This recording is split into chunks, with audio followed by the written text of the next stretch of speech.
Mind you, I'd been testing it for months and months in advance. Do you understand what you're getting yourself into? That's something I still struggle with. Okay, this is easy. There are ups and downs. When in 2017 we had this massive School of Chemistry flood and I lost around 8 months of my research. I think I'm not rolling the dice again. I did the third time. Hi, my name is Lloyd Peters. I have a maths PhD. I'm currently the CEO of Intellect and co-founder. We work in the technology space, so I solve problems within data science and any problems that are really hard. What did you learn from your PhD that prepared you for life after your PhD? So 4 things come to my mind. Adaptability, and that's because there'll be challenges in your PhD that you would really need to adapt to. Resilience, because there'll be times when, you'll make mistakes.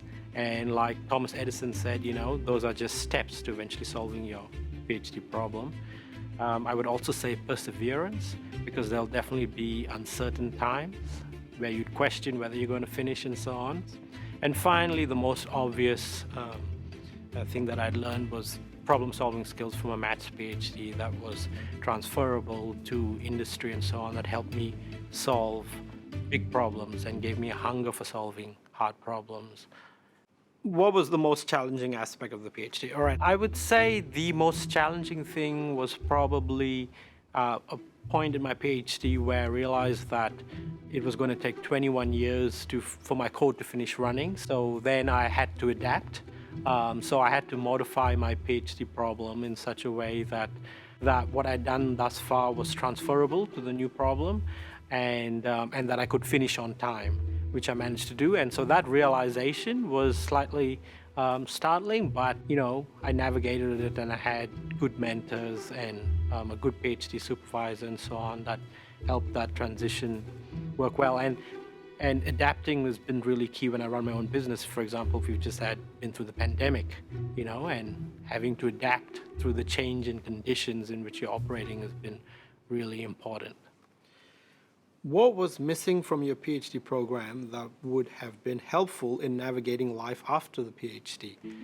I would say more networking and industry contact opportunities. I took 4 years to finish my PhD, and I think the last 6 months of it was not funded through the scholarship.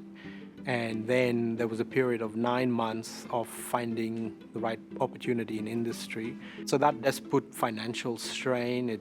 You go through uncertain times and so on. If there were perhaps showcase events where students could showcase their skills, where you bring in hiring agencies or perhaps even industry partners, whether it's the banks or consulting firms, but relevant connections for a PhD and not so much graduate opportunities.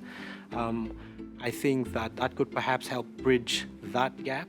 Yeah, I had to create that network from scratch. And so if there were more opportunities to, as you go through your PhD, to build on that network and to keep those lines of communication open, that would definitely benefit. Yeah. I do wish that I'd started my networking connections a little bit earlier in my PhD program. And in some respects, it did start earlier. There were a couple of those opportunities with organizations that come to the maths department, and I kept those lines of communications open, and timing then became important because then those opportunities had closed when I'd finished. So if I had more of that, those networking opportunities would have been helpful earlier. What advice would you give yourself if you were starting a PhD again? I would say work consistent. It's a marathon. There are ups and downs. In all PhDs, it gets crazy in the last year. So the more that you can put in the beginning or keep it consistent, that would be key. But I think a constant thing in the PhD program that is always there with you might be motivation to keep at it. Because it's long. You will encounter uncertain times, you'll encounter paths that you've taken that doesn't help you solve your problem, but and that's a constant, but you need to tell yourself that those are steps to eventually getting to solving your problem. I loved every minute of my PhD, so solving that hard problem, yeah, definitely stimulated my juices and hunger that I still love solving very hard problems. That was really good. This is definitely more Right, okay.